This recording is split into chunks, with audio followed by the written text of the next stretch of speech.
नमस्कार यूसन hello doctor में आप सभी का स्वागत है। मैं हूं आपका होस्ट एनवी शर्मा। आमतौर पर ये देखा गया है कि जब इंसान के शरीर में कोई बीमारी होती है तो वो बीमारी उस पर्टिकुलर ऑर्गन तक ही सीमित रहती है। फॉर एग्जांपल, अगर किडनी में कोई प्रॉब्लम है तो किडनी के आसपास या किडनी में ही वो प्रॉब्लम मंडराती है, या उसी प्रकार लीवर या पैंक्रियास का ये प्रॉब्लम्स वहीं की वहीं तक सीमित हो जाती है। लेकिन कुछ एक बीमारियाँ ऐसी जैसे कैंसर जो अपने शरीर में उस मूल स्थान से दूसरे जगह भी फैलना शुरू हो जाती है और यहाँ पर इंसान डेंजर में आ जाता है। तो आज हम बात कर रहे हैं कैंसर के बारे में। खासकर कैंसर की जब बात कर रहा हूँ तो हेड एंड कैंसर के बारे में बात करेंगे, जिसे हम स्क्वेमस सेल कार्सिनोमा भी कहते हैं मेडिकल भाषा में। और उसके बारे में अधिक जानकारी हासिल करने के लिए आज हमारे बीच है HCG यानी health care global enterprises limited Nagpur hospital के डॉक्टर रीता सिंह, जो कि एक रेडिएशन ऑन्कोलॉजिस्ट है और एक एक्सपर्ट भी है। इन्होंने MBBS के बाद DNB यानी डिप्लोमेट ऑफ नेशनल बोर्ड हासिल की है। अलावा इसके इन्होंने HCG हॉस्पिटल बेंगलोर से कई ट्रेनिंग ली है, जिससे एक्सपर्ट ट्रेनिंग कहा जाता है, जिसमें अनेक सॉफिस्टिकेटेड मशीन्स पर काम किया इन्होंने और साथ साथ में कुछ एडवांस सॉफ्टवेयर और प्लानिंग सिस्टम्स में भी काम किया है। इन दिनों मैडम नागपुर के HCG हॉस्पिटल कार्यरत है और इनसे हम जानेंगे कि हेड एंड नेक कैंसर क्या है। मैडम बहुत बहुत स्वागत है आपका। सबसे पहले ये बताइए कि हेड एंड नेक कैंसर क्या है। उससे पहले कैंसर के बारे में एक शॉर्ट डिस्कशन करोगे तो ज़्यादा बेहतर है। जैसे हमारी शरीर जो है वो बहुत सारे अंगों से बनी होती है। वो अंगे जो हैं उसमें वो टिश्यू से बनती हैं और टिश्यू जो है वो सेल से, कोशिकाओं से बनती है। कोशिकाओं के अंदर DNA होता है। वो DNA में अगर कुछ नुकसान पहुंचाते हैं कोई भी एक्सटर्नल मीन से, तो वो नॉर्मल जो डिवीजन कराता है, विभाजन कराता है सेल्स का, वो जो नॉर्मल गति होती है उससे वो अलग हो जाती है। कैंसर सेल्स में क्या होता है कि कोशिकाएं वो उनकी स्पीड विभाजन होने की बढ़ जाती है, जाते गति से होती है, जो कि एक ट्यूमर का रूप लेती है। उसी को कैंसर कहते हैं। जी, मगर आपके मेडिकल टर्म्स से उसको MS सेल कार्सिनोमा कहा जाता है। ये अलग अलग के प्रकार होते हैं।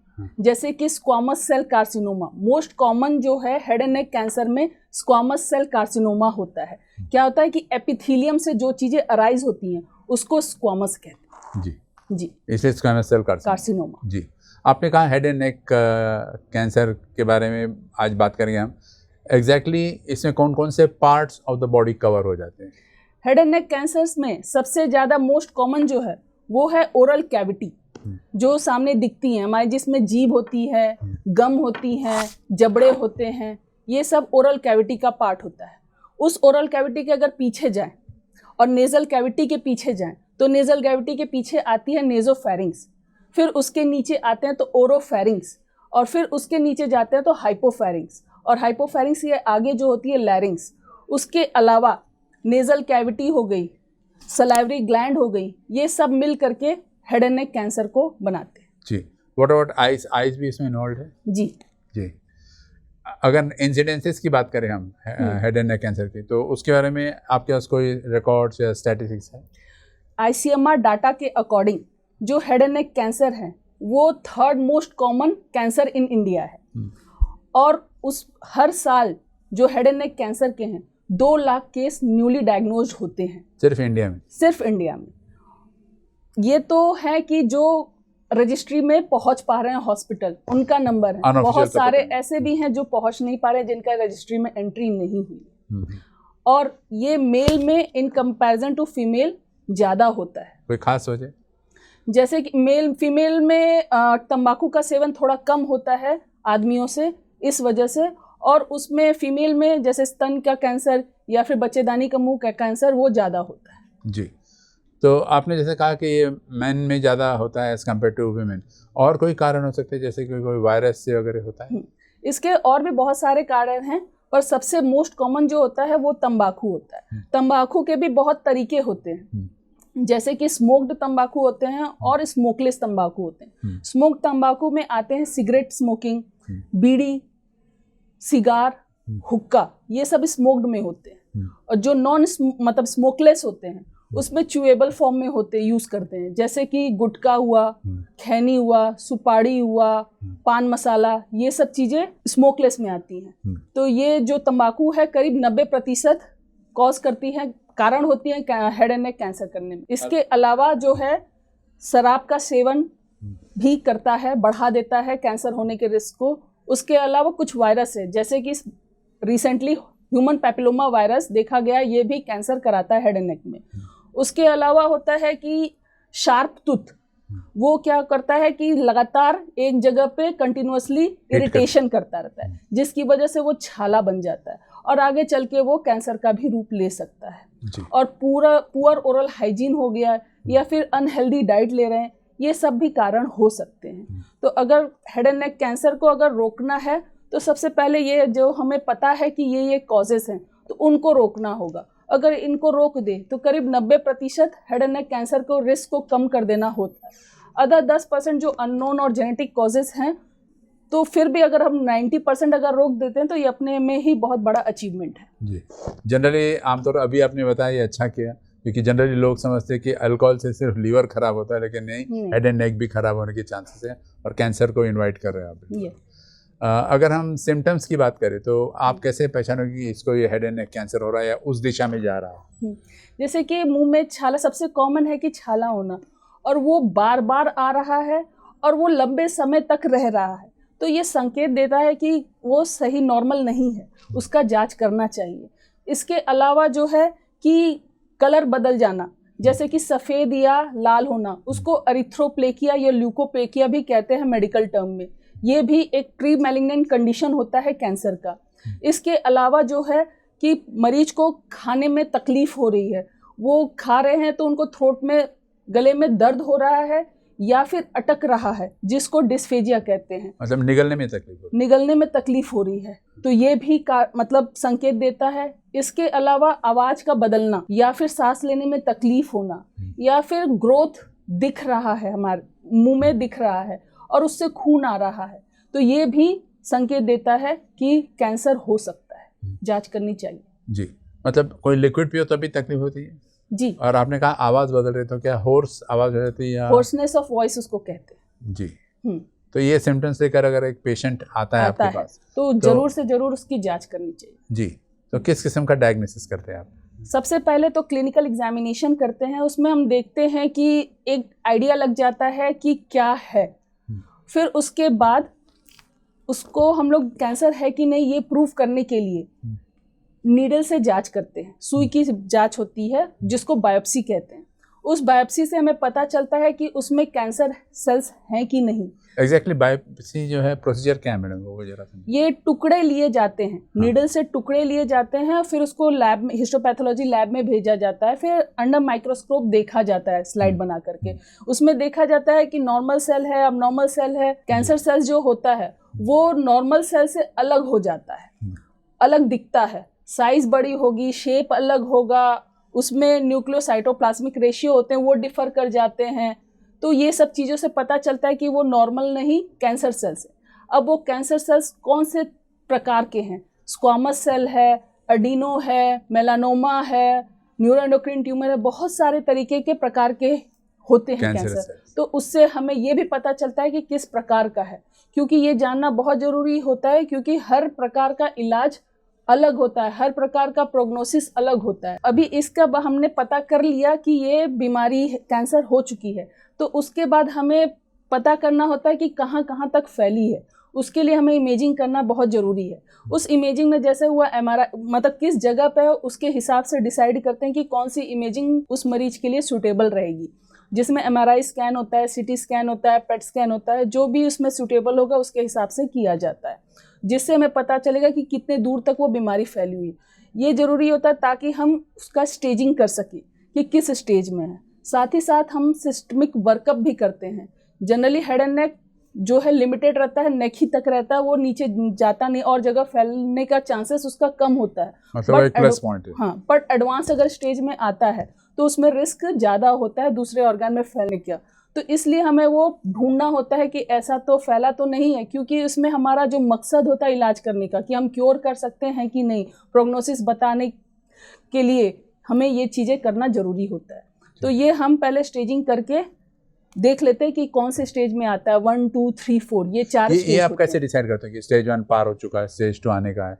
वही इमेजिंग का रिपोर्ट देख करके हम बताते हैं और क्लिनिकल एग्जामिनेशन दोनों मिला करके हम देखते हैं कि कितने दूर तक फैले हुए हैं। तो TNM AJCC जो है 8th एडिशन अभी है, वो गाइडलाइन दी हुई है कि साइज कितना बड़ा है, कितने दूर तक फैला है, उसका डेप्थ ऑफ इन्वेशन कितना है, नोड में गया है कि नहीं, उसके हिसाब से स्टेजिंग डिसाइड होती है। जी, तो कुल 4 स्टेजेस होते हैं। कुल 4 तो स्टेज। कहाँ तक हम कंट्रोल कर ले सकते हैं कि भाई रिकवर हो जाएगा पेशेंट? ऐसे तो कहा जाता है अर्ली एंड एडवांस स्टेज में हमें डिवाइड करते हैं। जो स्टेज 1 और 2 होता है उसको अर्ली स्टेज कहते हैं, 3-4 जो होता है वो एडवांस स्टेज होता है।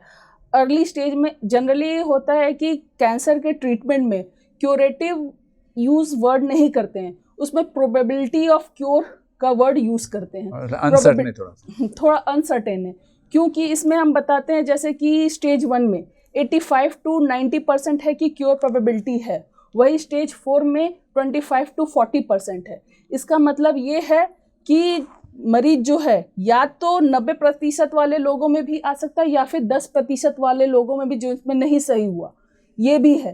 पर अब मरीज हमारे किस प्रोबेबिलिटी में आएगा ये बताना मुश्किल है। पर स्टेज 1 में है कि 90% में नहीं आएगा कैंसर वापस, पर 10% में कैंसर वापस आ सकता है। और वही स्टेज 4 में क्या है कि 25 से 40% में कैंसर वापस नहीं आएगा, पर 60 से 75% में कैंसर वापस आ सकता है। पर पेशेंट किस कैटेगरी में जाएगा ये बताना मुश्किल है। ट्रीटमेंट की बात की आपने, तो ट्रीटमेंट का एक कोई मोडालिटी होता है कि इस हिसाब से ट्रीट करें? अब जैसे है कि ये हमने स्टेज पता कर लिया, उससे हमें पता चल गया कि मरीज जो है अर्ली है कि एडवांस्ड है। उसके हिसाब से ट्यूमर बोर्ड मीटिंग होती है जिसमें radiation oncologist, surgical oncologist, medical oncologist, radiologist और पैथोलॉजिस्ट सभी डॉक्टर मिलकर के डिसाइड करते हैं कि कौन सा ट्रीटमेंट मोडालिटी पेशेंट को बेस्ट रिजल्ट देगा। उसके हिसाब से वही ट्रीटमेंट चूज किया जाता है। अब जैसे है कि अर्ली ट्रीटमेंट हुआ और अर्ली कैंसर हुआ और एडवांस्ड कैंसर हुआ। अर्ली कैंसर में सिंगल मोडालिटी ऑफ ट्रीटमेंट भी सफिशिएंट होती है, पर एडवांस्ड डिजीज में हमें कॉम्बिनेशन ट्रीटमेंट यूज करना पड़ता है। जो ट्रीटमेंट मोडालिटीज हैं वो मेनली हेड एंड नेक में 3 तरीके की हैं। एक है सर्जरी, दूसरा रेडिएशन, तीसरा कीमोथेरेपी। जो हेड एंड नेक है जैसे कि मैंने कि बताया, ये जनरली लोकल डिजीज होता है, लोकली एडवांस तक रहता है, तो उसमें लोकल ट्रीटमेंट का रोल बहुत इंपॉर्टेंट हो जाता है। लोकल ट्रीटमेंट के ऑप्शंस जो हैं वो है सर्जरी और रेडियोथेरेपी। कीमोथेरेपी जो होता है वो पूरे शरीर पे काम करता है, जिसको सिस्टमिक थेरेपी भी कह सकते हैं। तो यहाँ पे कीमोथेरेपी का रोल थोड़ा कम हो जाता है। अब है कि हमने डिसाइड किया कि पेशेंट को सिंगल मोडालिटी लगनी है या फिर कॉम्बिनेशन, ये तीनों में से कॉम्बिनेशन यूज करना पड़ेगा। ये डिपेंड करता है पेशेंट का किस एज में बीमारी है। अर्ली स्टेज में कम से कम मोडालिटी यूज करेंगे और एडवांस स्टेज में कॉम्बिनेशन यूज करना पड़ता है। अब है कि ये होने के बाद ये भी डिसाइड करना पड़ता है सीक्वेंस ऑफ मोडालिटी कैसे देना है। अब है कि अगर सिंगल मोडालिटी है तो कोई इशू नहीं है, बट अगर कॉम्बिनेशन है तो कॉम्बिनेशन में पहले कौन सा मोडालिटी यूज करना पड़ेगा जी, ये भी डिसाइड करना पड़ेगा। तो जैसे कि अर्ली में ओरल कैविटी के केस में सर्जरी ज्यादा बढ़िया होता है देन अदर मोडालिटी, पर केवल उतने पे नहीं रुकना होता है। जब सर्जरी हो जाती है, सर्जरी के बाद जो जड़ से टुकड़ा निकाला गया है सर्जरी में, वो जाता है पैथोलॉजी में। वहाँ पे उसकी जांच की जाती है, उससे पता किया जाता है। स्टेजिंग जो थी, एक स्टेजिंग होती है क्लिनिकल, जो कि सर्जरी से पहले इमेजिंग के बेसिस पे और क्लिनिकल एग्जामिनेशन के बेसिस पे जो हमने स्टेजिंग निकाला था उसको क्लिनिकल स्टेजिंग कहते हैं। अब जो सर्जरी हो गई है उसके बाद पैथोलॉजी लैब में उसकी पूरा जांच करने के बाद पैथोलॉजिकल स्टेजिंग निकाली जाती है। इससे पता चलता है कि पेशेंट का रिस्क फैक्टर क्या है कैंसर वापस आने का। पेशेंट लो रिस्क में आता है, इंटरमीडिएट रिस्क में आता है, हाई रिस्क में आता है। उसके पे डिपेंड करेगा कि पेशेंट को और कोई मोडालिटी की ट्रीटमेंट की जरूरत है कि नहीं, जिसमें अब ऐसा पेशेंट बोल सकता है कि सर्जरी हो गई, सारा कैंसर तो जड़ से निकाल दिया गया है, फिर और ट्रीटमेंट लेने की क्या जरूरत है। तो बात यह है कि कुछ एक सेल रह जाते हैं जो कि नहीं दिखते हैं। कैंसर सेल दिखने के लिए भी एक प्रॉपर अमाउंट होता है, तब जाकर के वो दिखता है। तो अगर 1-2 सेल्स भी रह गए जैसे कि मैंने पहले भी बताया, कैंसर सेल्स का एक ही होता है कि वो कंटिन्यूअसली डिवाइड करता रहता है, वो रुकता नहीं है और बहुत ही फास्ट वो डिवाइड करता है। आज वो वहाँ पे कुछ नहीं दिख रहा है, पर कुछ महीनों के बाद वापस से वो कैंसर सेल बड़ा हो जाता है। तो ऐसे चीज न हो, उसको रोकने के लिए अलग से ट्रीटमेंट देना पड़ता है। उस प्रकार के ट्रीटमेंट को बोलते हैं एडजुवेंट ट्रीटमेंट। अब वो adjuvant radiation therapy most commonly head and नेक में यूज करते हैं। तो ओरल कैविटी में तो सर्जरी, उसके बाद रेडिएशन लगेगा कि नहीं वो डिसाइड करते हैं, प्लस माइनस कीमोथेरेपी लगेगा कि नहीं वो डिसीजन होता है। अब यही जो पीछे की बात करें, जैसे ओरोफेरिंग्स, नेजोफेरिंग्स, हाइपोफेरिंग्स, लैरिंग्स, इनका सर्जरी करना थोड़ा सा दिक्कत वाली बात हो जाती है। इसमें क्या होता है कि ये पीछे है, जिसकी वजह से एसेसिबिलिटी थोड़ी कम होती है और पेशेंट का फंक्शनल आउटकम पुअर हो जाएगा अगर सर्जरी कर सकते। तो ऐसे केस में ऑर्गन प्रिजर्वेशन अप्रोच रहता है। तो अगर अर्ली तक है तो उसमें रेडिएशन और साथ में प्लस माइनस कीमोथेरेपी यूज करके भी इलाज किया जाता है। बट अगर वही एडवांस स्टेज में है तो उसमें सर्जरी भी लग सकती है। तो ऐसा है, तो ये चीजें डिसाइड करती है पेशेंट का कहाँ पे बीमारी कैंसर आया है, कौन से तरीके का कैंसर है, किस स्टेज में है, पेशेंट का प्रोफाइल क्या है, उसके हिसाब से पेशेंट को कौन सा अप्रोप्रिएट लगना चाहिए वो डिसाइड करते हैं। तो वो हम सीक्वेंस हम लोग बनाते हैं कि पेशेंट को पहले क्या लगना है। तो सर्जरी हो गई, उसका बाद पैथोलॉजी का रिपोर्ट देख करके उसको एडजुवेंट ट्रीटमेंट की नीड है कि नहीं, उससे कोई बेनिफिट मिलेगा कि नहीं, ये डिसीजन लिया जाता है। जी, आपने कहा कि रेडिएशन टेक्निक्स भी यूज़ करते हैं, कॉम्बिनेशन में यूज़ करते हैं। आप एक रेडिएशन ऑन्कोलॉजिस्ट हो, तो आपने बेंगलोर में बहुत स्टडी भी किया इसको, एडवांस सॉफ्टवेयर वगैरह, तो उसके बारे में मुझे डिटेल बताइए कि रेडियोथेरेपी एग्जैक्टली क्या है, क्योंकि टारगेटेड होता है, सुना है। जी, रेडिएशन ऑन्कोलॉजी, इसमें हम क्या करते हैं, इसमें हम एक्सरे यूज करते हैं। जैसे रेडियोलॉजी में क्या होता है कि एक्सरे का वहां पे यूज होता है फॉर डायग्नोसिस पर्पस, देखने के लिए कि बीमारी कहाँ कहाँ क्या है। हम वही एक्सरे को यहाँ पे ट्रीटमेंट पर्पस से यूज करते हैं। तो अंतर क्या होता है कि यहाँ पे हाई एनर्जी एक्सरे यूज करते हैं। ये डबल स्ट्रैंड डीएनए ब्रेक करता है, जिसकी वजह से सेल डिवीजन को स्टॉप करता है। हाउ इट गिव में है कि जैसे जब सबसे पहले डायग्नोसिस जब हो गया, पेशेंट का ट्रीटमेंट प्लान डिसाइड हो गया कि पेशेंट को अब रेडिएशन देना है, तो अब रेडिएशन देने के लिए पहले पेशेंट को इमोबिलाइज किया जाता है। इसमें इमोबिलाइज करने के लिए हम या तो ऑर्फिट या फिर बैकलॉक यूज करते हैं। ये क्या चीज है? ये होता है इमोबिलाइजेशन डिवाइस होती है, एक तरीके से अगर सरल भाषा में बोला जाए तो मास्क बनाना, जिससे क्या होगा कि पेशेंट मूव ना करे। क्योंकि मशीन ट्रीटमेंट जो होती है, मुझे बिल्कुल फोकस और प्रिसाइज एक्यूरेटली उस ट्यूमर को टारगेट करना है। तो पेशेंट अगर मूव कर गया तो रेडिएशन दूसरी जगह जा सकती है। तो ऐसा ना हो, इस वजह से पेशेंट को इमोबिलाइज किया जाता है। उसके लिए हम लोग ऑर्फिट यूज करते हैं। फिर उसके बाद उस ऑर्फिट के साथ मरीज का हम सीटी स्कैन करते हैं। सीटी स्कैन करते हैं और फिर उसको डाइकॉम फॉर्मेट में उसको ट्रांसफर करते हैं अपने प्लानिंग सिस्टम, जिसको टीपीएस कहते हैं, ट्रीटमेंट प्लानिंग सिस्टम। फिर उसके बाद वो जो इमेजेस ट्रांसफर हो गए, स्लाइस बाय स्लाइस देखते हैं, और प्रायर भी हमारे पास जो भी इमेजेस रहते हैं वो सब फ्यूज करके, उनसे आइडिया ले करके कहाँ पे ट्यूमर है उसको ड्रॉ करते हैं और आसपास के जो ऑर्गन होते हैं उनको भी ड्रॉ करते हैं। उसको ऑर्गन एट रिस्क कहते हैं, नॉर्मल टिश्यू। तो ये ड्रॉ करने के बाद ये जो इमेजेस है सीटी स्कैन, हम हैंड ओवर कर देते हैं अपने फिजिसिस्ट को। फिजिसिस्ट को हम बताते हैं कि ये है ट्यूमर और ये है मींस ऑर्गन, नॉर्मल टिश्यू। मुझे इस ट्यूमर में इतना डोज चाहिए और इस ऑर्गन में मुझे इससे ज्यादा नहीं चाहिए। एक तराजू होता है जिसमें हमें वो बैलेंस करके रखना पड़ता है, बेनिफिट वर्सेस साइड इफेक्ट, ये इस पे हमें देखना है। तो ट्यूमर बेनिफिट क्या है, हमें ट्यूमर को किल करना है, वही चीज हम चाहते हैं। और साइड इफेक्ट मतलब ऑर्गन में कम से कम मुझे साइड इफेक्ट डैमेज करे, क्योंकि ये लोकल ट्रीटमेंट है। तो आसपास के जो ऑर्गन हैं वो भी उस रेडिएशन के प्रभाव में आएंगे। बट खास बात ये है कि कैंसर सेल्स और नॉर्मल सेल्स में कुछ अंतर होती है।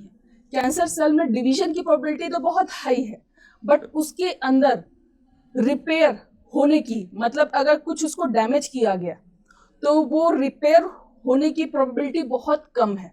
पर वही नॉर्मल सेल्स जो है वो Quickly तो अपनी recover. गति से डिवाइड कर रहा था, पर रिपेयर करने का उसमें सारा मैकेनिज्म नॉर्मल है, तो वो रिपेयर कर जाता है। अगर उसमें हल्का सा चोट भी पहुंची तो वो हील हो जाता है, पर कैंसर सेल्स को अगर चोट पहुंचाए तो वो हील नहीं करती है, वो मर जाती है। तो वही चीज को हम यूज करते हैं अपने रेडियोथेरेपी में, देते हैं।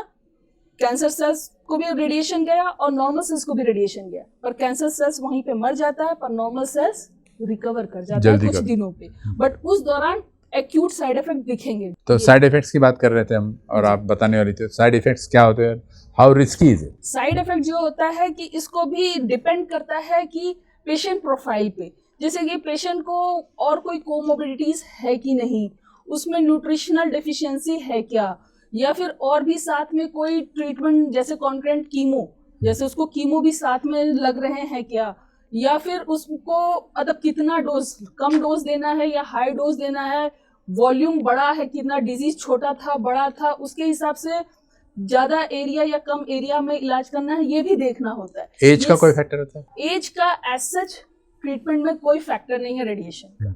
अगर पेशेंट हम लोग के लिए इम्पोर्टेंट है मेडिकली फिट है कि नहीं, ये इम्पोर्टेंट है। अगर वही यंग पेशेंट है, बिल्कुल मेडिकली फिट है, कोई इशू नहीं है, और ओल्ड एज में देखा गया है कि चांसेस ऑफ अलग कोमोबिडिटी होना ये हायर होता है, तो इस वजह से मिसकंसेप्शन होता है कि ओल्ड एज है तो टॉलरेट नहीं कर सकता। ऐसा नहीं, अगर ओल्ड एज भी है, 70 इयर्स है, बट कोई बीमारी नहीं है, सारा न्यूट्रिशनल स्टेटस सब कुछ बढ़िया है, तो very good, he can take treatment, he will be able to tolerate. अलावा ऐसे कोई डेंजरस साइड इफेक्ट्स है इन द फ्यूचर स्टेज? जैसे है कि इसको डिवाइड किया गया है एक्यूट में और लेट साइड इफेक्ट में डिवाइड किया है। एक्यूट क्या होता है कि ड्यूरिंग रेडिएशन थेरेपी में जो साइड इफेक्ट आते हैं उसको एक्यूट कहते हैं, और लेट जो होता है वो 12 हफ्तों बाद, इलाज खत्म होने के 12 हफ्तों के बाद अगर कोई साइड इफेक्ट आते हैं उसको लेट साइड इफेक्ट कहते हैं।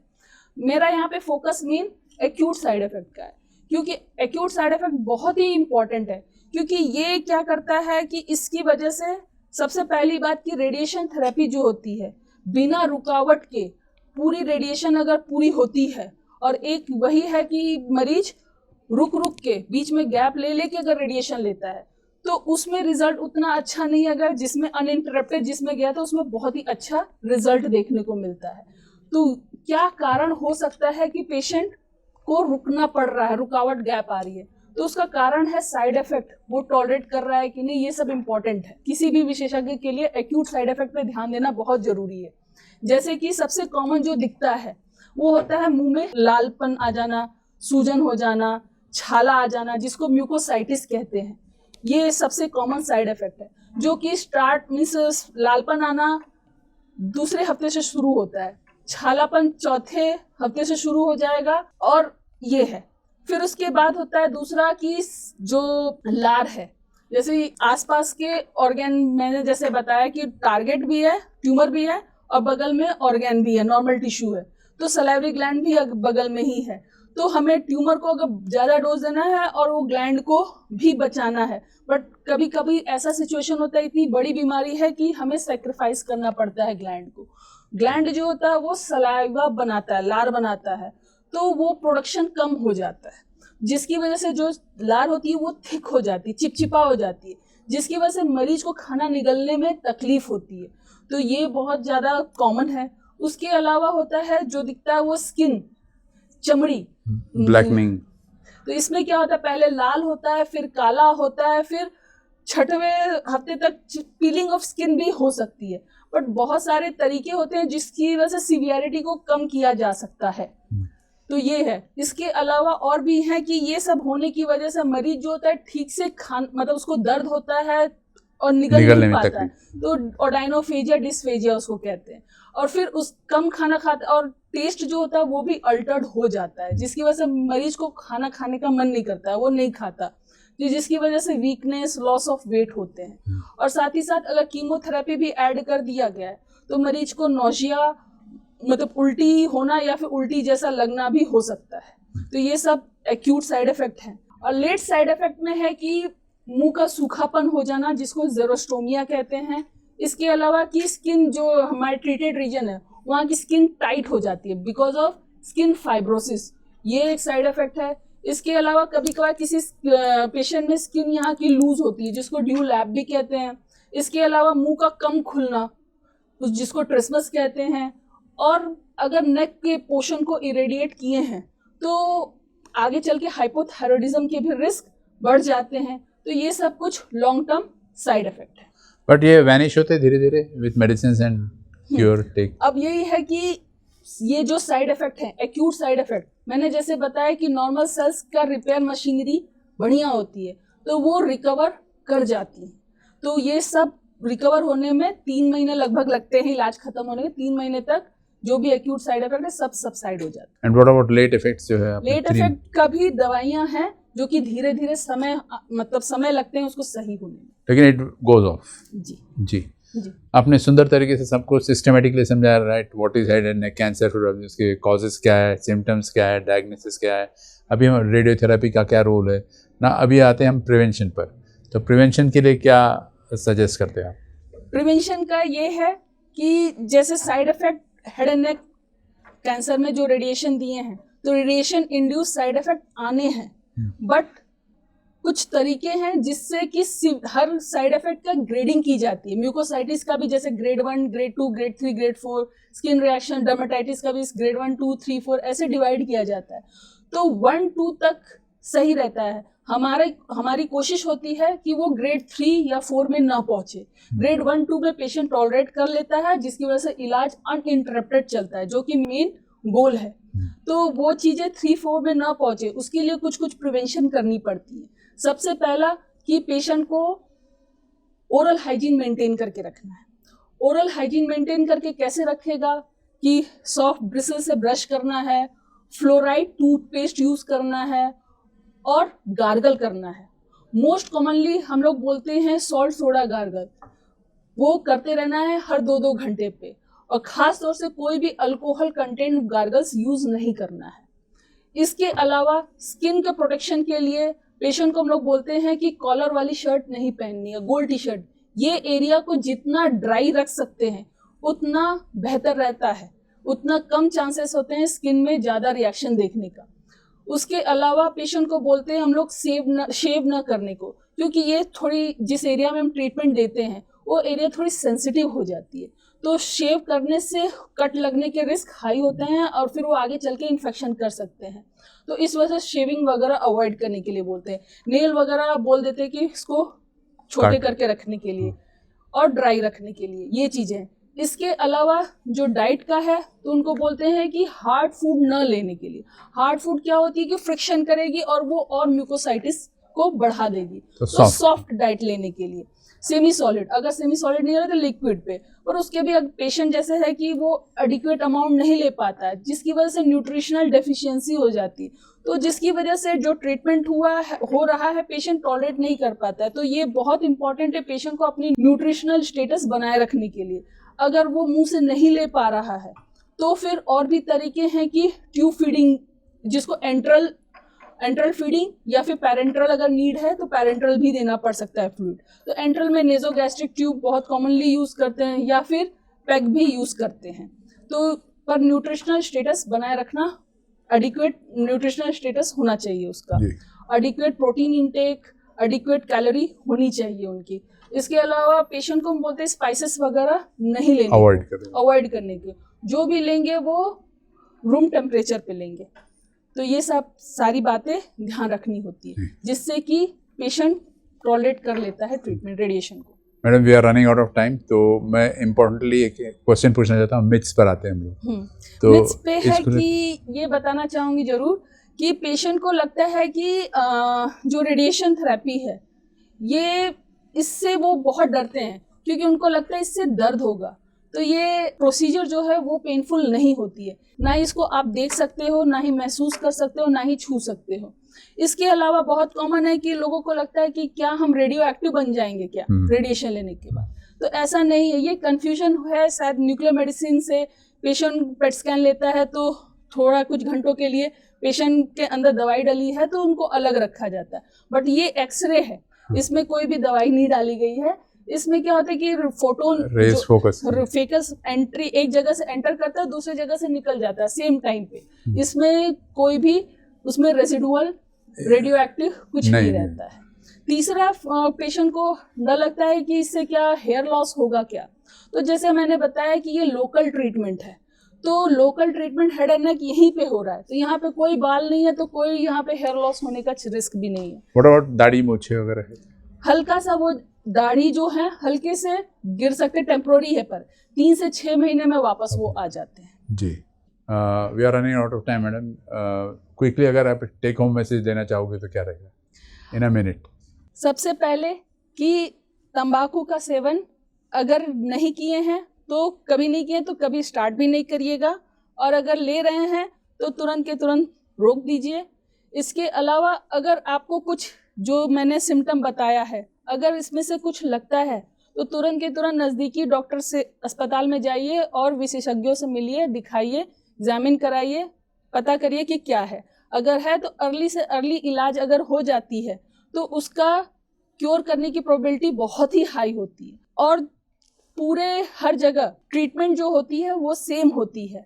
तो बेस्ट के पीछे भागने के बजाय आप नियरेस्ट जहां भी हो सके ट्रीटमेंट अर्ली से अर्ली स्टार्ट करने की कोशिश। जी, thank you so much, it was a nice message and talking to you was a pleasure.